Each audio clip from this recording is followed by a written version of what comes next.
Sexta-feira a gente costuma dar uma passada na Paraxá.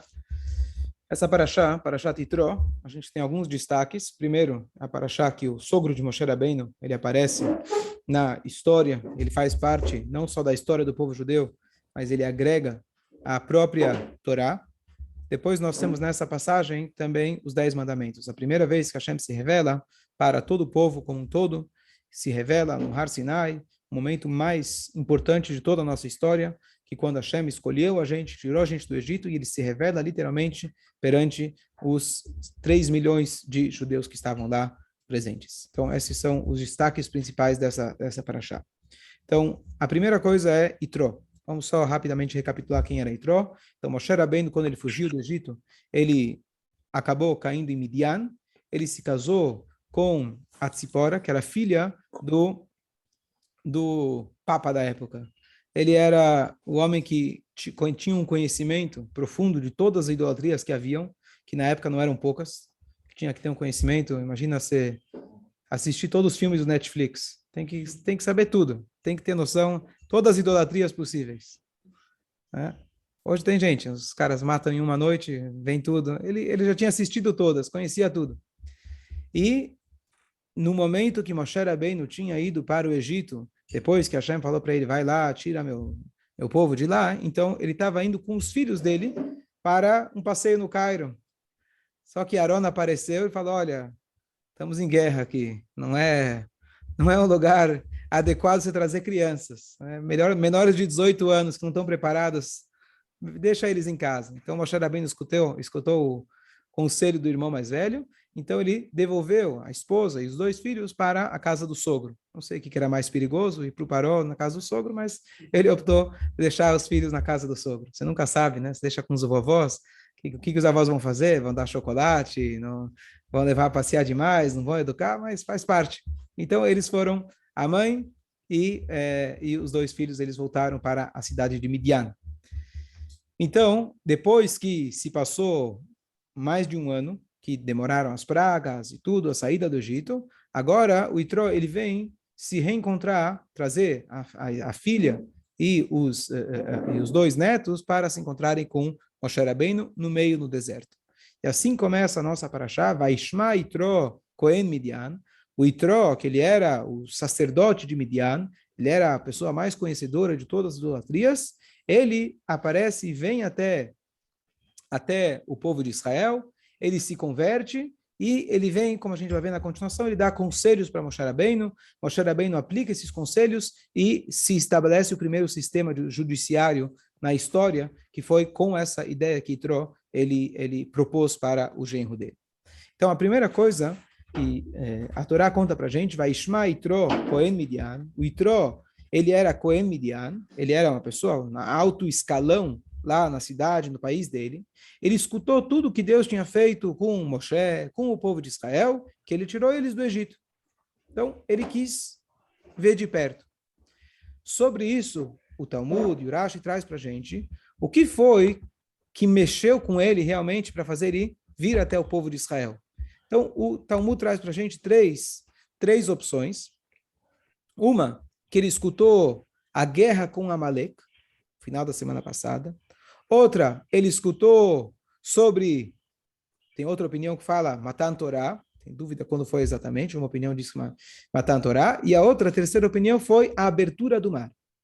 Essas são as 3 possibilidades que ele escutou, ou ambas, ou as 3, que ele escutou, que fez ele vir até o povo de Israel. Então, a primeira pergunta trazida é, a Torá já conta para nós qual foi o motivo que ele veio. Ele escutou da saída do Egito. Mas isso ainda não foi suficiente para trazer ele até o povo de Israel.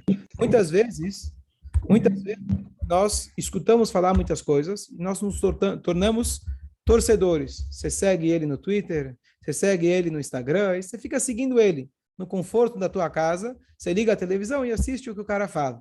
Então, você é um seguidor dele. O verdadeiro seguidor é aquele que sai da sua zona de conforto e ele vai até lá conhecer pessoalmente. Então, o Itró, ele ouviu falar da saída do Egito. Então, eu sou um torcedor do povo de Israel. Eu apoio Israel.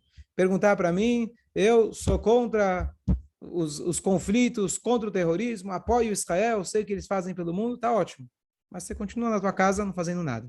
O Itró, ele saiu do conforto dele, não era um conforto qualquer, ele saiu da casa dele e da posição que ele tinha de honra, ele abandonou tudo isso. Se puder desligar o microfone, agradeço. Ele abandonou tudo isso.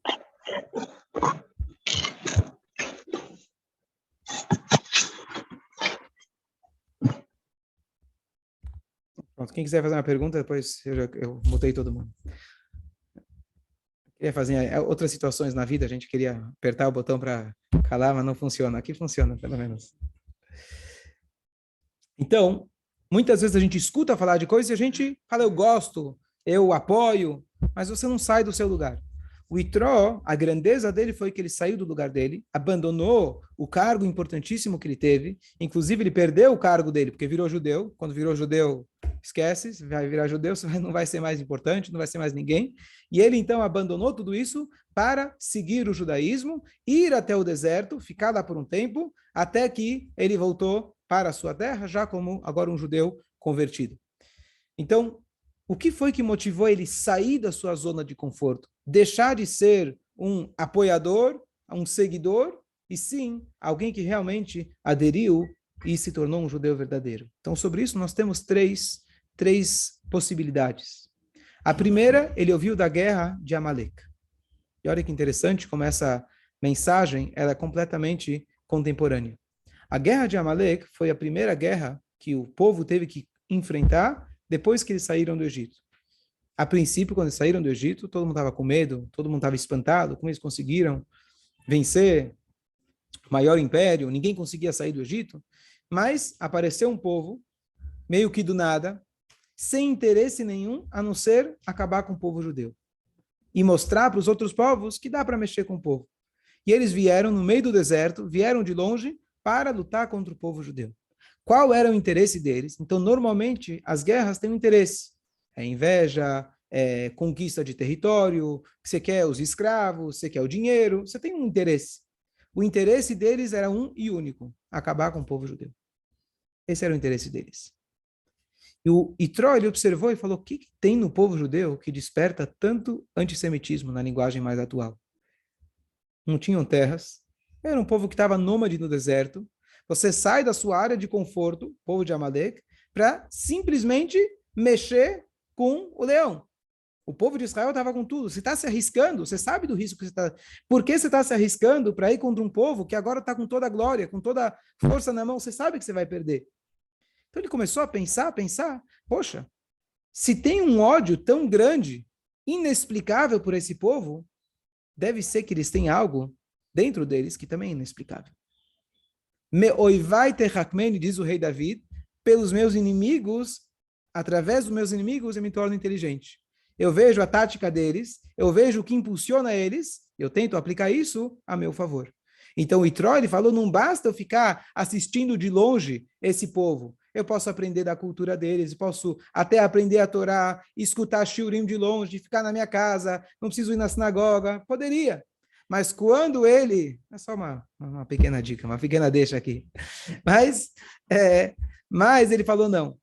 Essa característica do ódio inexplicável contra o povo judeu, e agora aproveitando e estendendo isso ao longo de toda a história, que ninguém nunca soube explicar. Por que esse vírus chamado antissemitismo? Por que vírus? Porque ele sofre mutações. Não, agora é contra a religião judaica. Não é mais a religião, é a etnia judaica. Por isso, na verdade, o nome antissemitismo a gente até deveria evitar de falar. Porque quando você teve várias formas, é anti-judeu. Anti-judeu não pega bem. Então, vamos ser talvez, a prática judaica. Depois você muda e fala, não tem nenhum problema com judeu, o judaísmo não tem problema nenhum. Mas você é semita. Racismo, literalmente. Você falar que você é semita é a maneira que não tem como você fugir. Falar, bom, eu sou um judeu ortodoxo, então tudo bem, eu sou contra a religião. Você muda de religião, na época das cruzadas, por exemplo, você muda de religião, está resolvido. Para Hitler e Marx não tinha essa opção. Você é semita, por definição, você não tem como fugir. Agora, alguém diz, eu não sou mais semita, eu sou israelense, eu sou sabra. Eu tenho o meu país, eu tenho minha O meu país, como você é brasileiro, você é francês, você é chinês, eu sou israelense. De repente, Israel virou o problema. Agora não é mais antissemitismo. Israel, sempre o que é de maior valor na época, na humanidade, Israel é sempre colocado como o pior, a pessoa que menos respeita esse valor. Israel, não tem dúvida nenhuma, a gente acompanha e sabe que é, por exemplo, o exército mais ético e moral que existe e que existiu. E de repente somos acusados dos piores crimes, certo? Hoje se fala tanto da respeitar o próximo, respeitar as escolhas do próximo, é isso que Israel é acusado. Então, vai mutando a acusação, vai mutando o pretexto, mas no fundo, não tem explicação lógica nenhuma por que esse ódio tão grande contra o povo de Israel. O Itró, ele viu isso, ele falou, eu preciso pesquisar melhor, de perto, entender melhor o que tem de tão especial, que causa tanta inveja ou provoca tanto ódio contra o povo judeu. E esse, então, foi o primeiro motivo que ele falou, eu preciso conhecer de dentro e não apenas ficar escutando de casa o que está acontecendo com o povo judeu. Certo? Concorda? Valdemar. Aqui, se alguém quiser falar, levanta a mão, eu abro o microfone. Hã? Não concorda? Fala. Você é historiador, pode falar. Estamos aqui para discutir, pode falar. O tema desperta bastante curiosidade. E é realmente uma coisa curiosidade. Foi isso que aconteceu com o Itró. E estava curioso para entender. Nós mesmos não entendemos. Quantos livros não foram escritos para tentar racionalizar o que foi feito com o povo judeu e como a gente está vivo até hoje. Então, eu não quero focar o shiur todo nesse, mas só repetindo o que o Nissim falou, que foi super isso, sim, tá nos nossos sábios, importantíssimo que ele falou.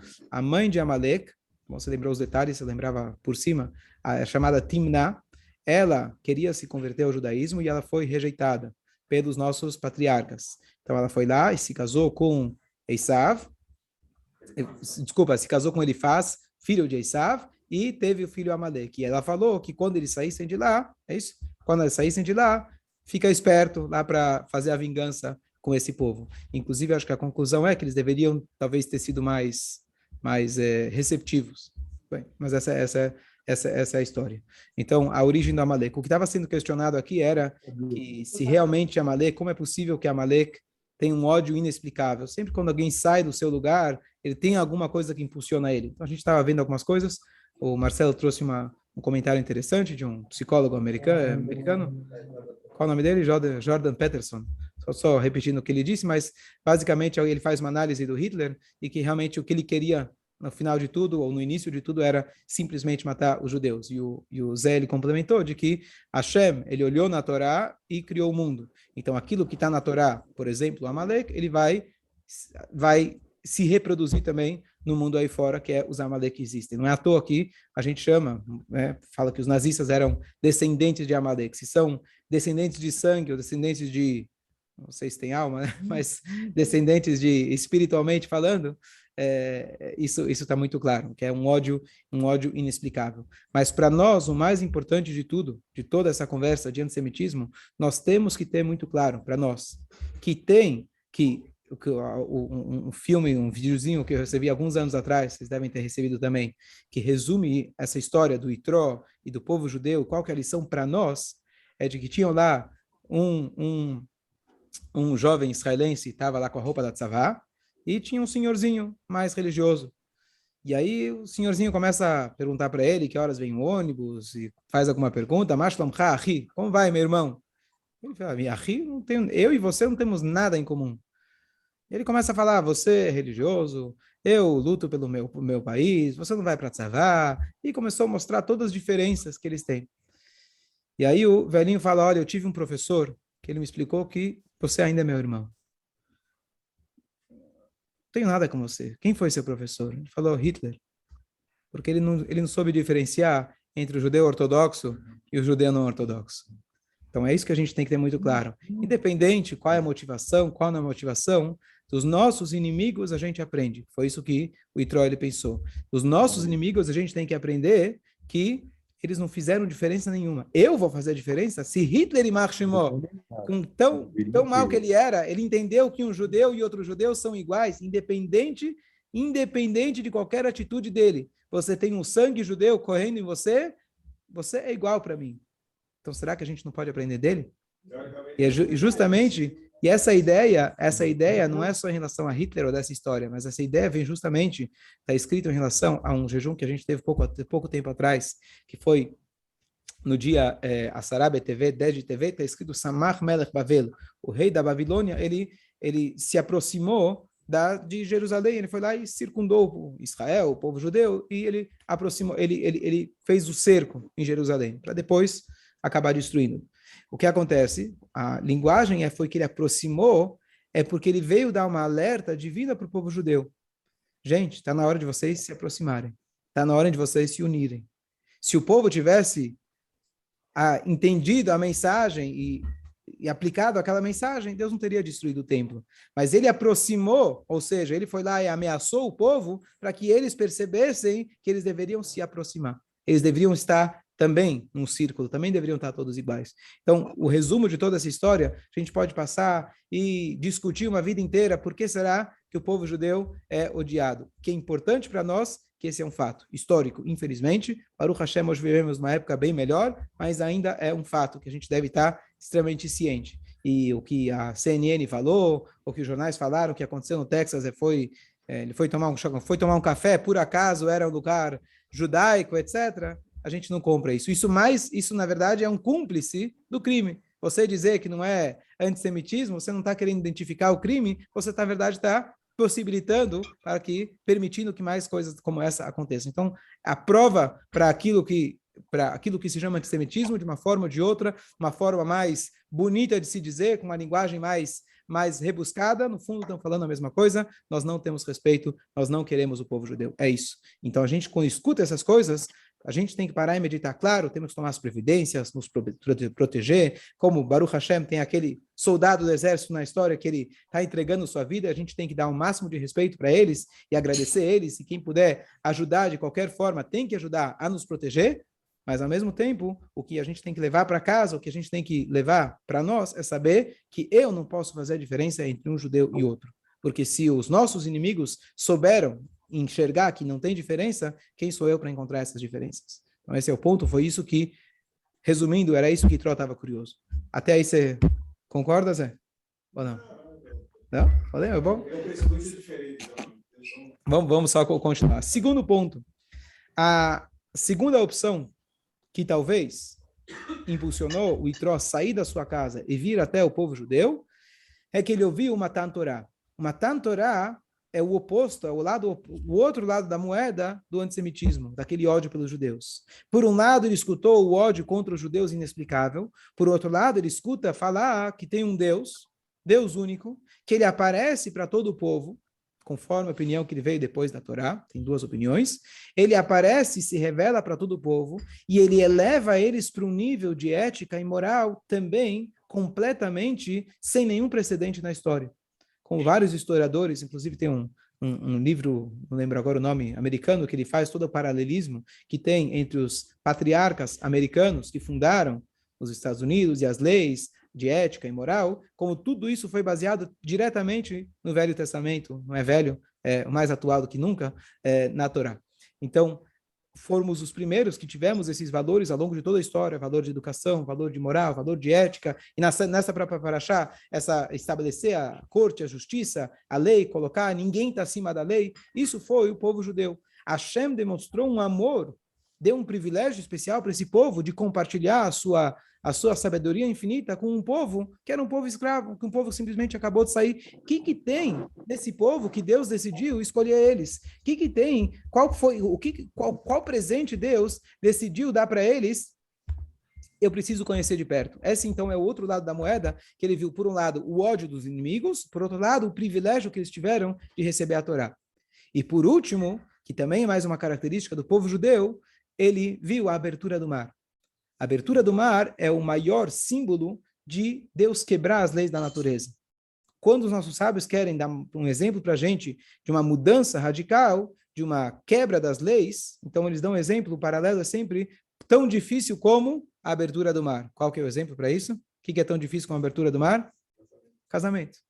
Certo? Então, sempre que você fala está difícil o casamento, lembra que é comparado com a abertura do mar. É difícil? É? É mais fácil você abrir o mar do que você conseguir manter um bom relacionamento. Vamos colocar assim. Qual que é a ideia? Só concluir. Então, ele entendeu mais uma característica do nosso povo. Número um, o ódio constante.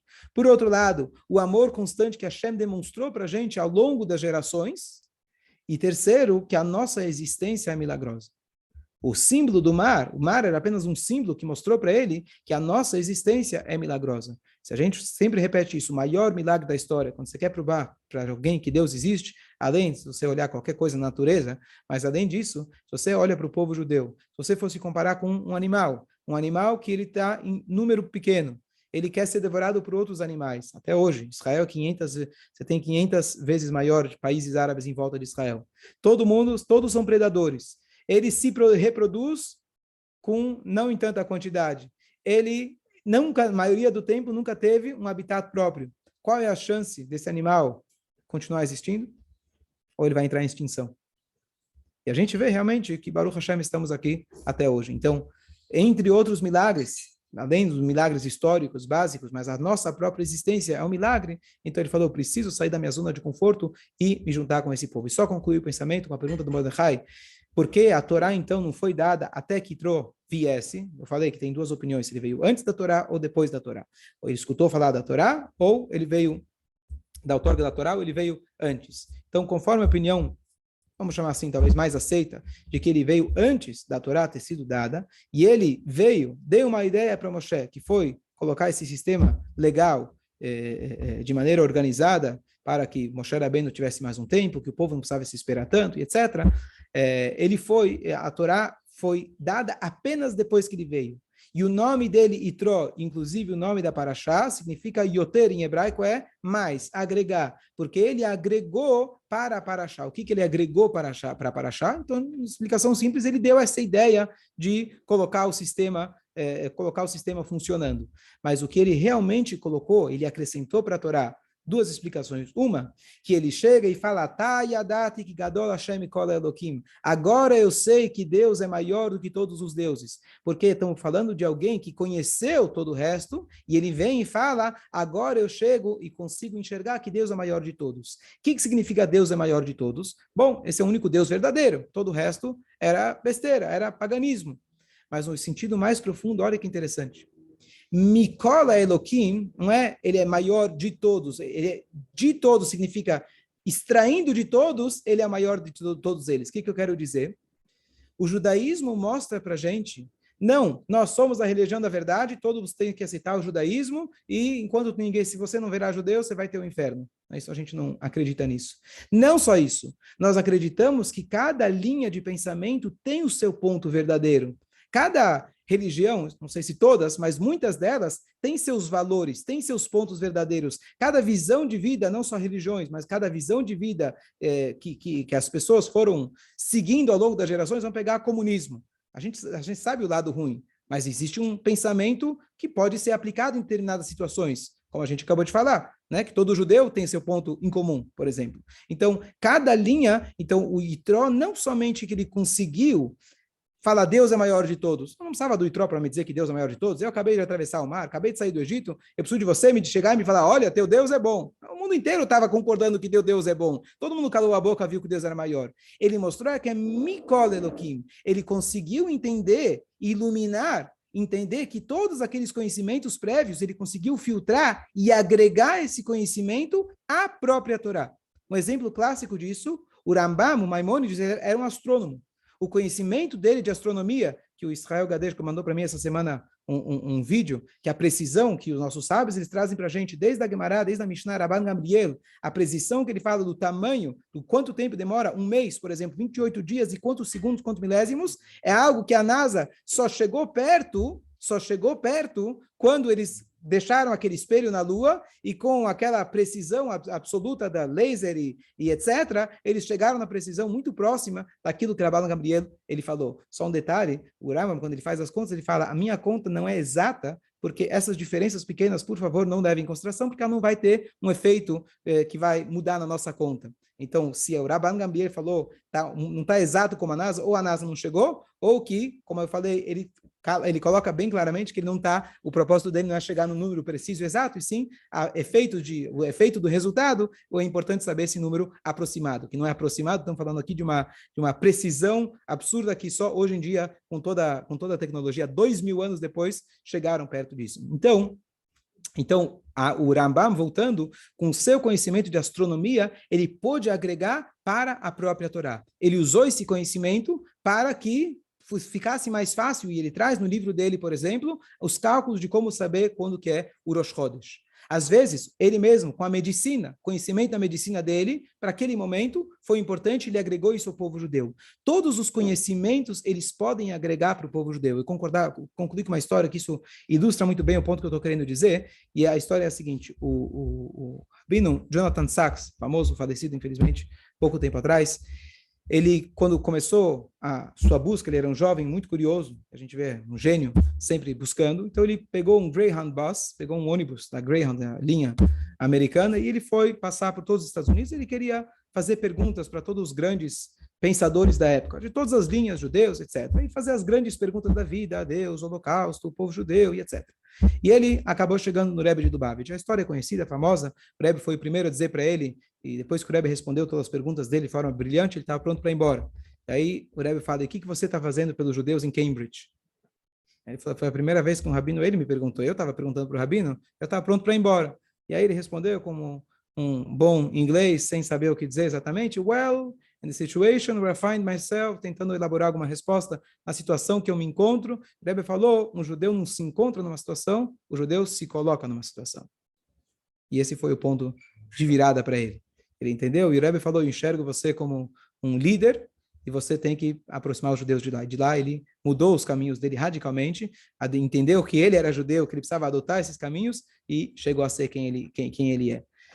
Mas aí depois dessa entrevista com o Rebbe, que ele teve essa entrevista, né, esse encontro com o Rebbe, ele escreve uma carta para o Rebbe e ele fala o seguinte, olha Rebbe, gostei muito das respostas, fiquei impressionado, como Itró, na casa dele, confortável, gostei muito, mas eu não posso abandonar Mozart, Bach e todos os grandes filósofos e tudo aquilo que ele curtia. E o Rebbe respondeu para ele com uma parábola. Eu não lembro bem exatamente a parábola, mas o Rebbe só respondeu a parábola e deixou para ele interpretar sozinho. E basicamente a parábola queria dizer, foi isso que ele concluiu, de que depois que eu estudar a Torá, eu vou apreciar Mozart e Bach muito mais. Não apenas enxergar Mozart e Bach com a perspectiva, com o prazer da música, mas enxergar a parte espiritual que estava sendo transmitida, não só Mozart e Bach, independente de qual era a visão deles, gostavam de judeus ou não, mas apreciar a literatura, a música, a história, a ciência, a medicina, tudo isso, à luz da Torá, eu vou poder enxergar com tudo isso com uma profundidade muito maior. É interessante, quem lê os livros livros, os discursos do Rabino Jonathan Sacks, eu acho que ele é o Itró da atualidade. Pessoa com maior cultura, não sei se tem atualmente algum rabino da atualidade com maior conhecimento de história, mitologia, tudo que você possa imaginar, e ele usa tudo isso como um paralelo para explicar conceitos profundos do judaísmo. E foi isso que o Yitro ele permitiu, e por isso a Torá precisou esperar para que o Yitro ele chegasse. Ele permitiu essa fusão entre a ciência humana e a ciência divina. Ele trouxe a ciência humana e agregou ela à Torá. Com os valores da Torá, com os conceitos da Torá, você vai conseguir enxergar a tua vida, como você falou, Deus olhou na Torá e criou o mundo, você vai enxergar a tua vida, você vai enxergar a si mesmo, você vai enxergar Deus, vai enxergar teus relacionamentos, e inclusive todas as ciências, à luz da Torá, você vai enxergar elas de forma muito mais profunda, porque a essência de tudo é a Torá. E justamente porque a Torá só foi dada com esse momento, poderia acontecer depois, porque esse é o objetivo de toda a Torá. A Torá não está aqui para se impor no mundo. A Torá é o que rege o mundo. Quando a gente estuda a Torá, a gente vai entender que a ciência não é contra a Torá. A ciência é de acordo, ela é paralela à Torá. Ela complementa a Torá. Não tem contradição nenhuma. Talvez precise estudar um pouco mais, talvez você vai ter perguntas, mas você vai entender que tudo, no fundo, é a sabedoria de Hashem. A diferença é que a Torá é a sabedoria divina, então ela é pura, 100% verdade. Já o conhecimento humano é a tentativa humana de se aproximar disso. Então, se o homem acertou, então faz parte da Torá. Se o homem errou, precisa continuar tentando um pouco mais. Então, essa é a ideia, por isso que Itró precisava esperar Itró chegar, que ele trouxe o conhecimento dele, ele agregou o conhecimento dele, que permitiu que ao longo das gerações, o conhecimento laico, ele fosse agregado à própria Torá. Portanto, se você quer apreciar aquilo que você já conhece de economia, de psicologia e etc., estude a Torá e você vai poder ser uma pessoa muito melhor, um profissional muito melhor, um Yehudi muito melhor. A gente em breve possa trazer Mashiach em breve. Vou terminar por aqui, nos entendemos bastante, espero que ficou claro. Bom dia a todos.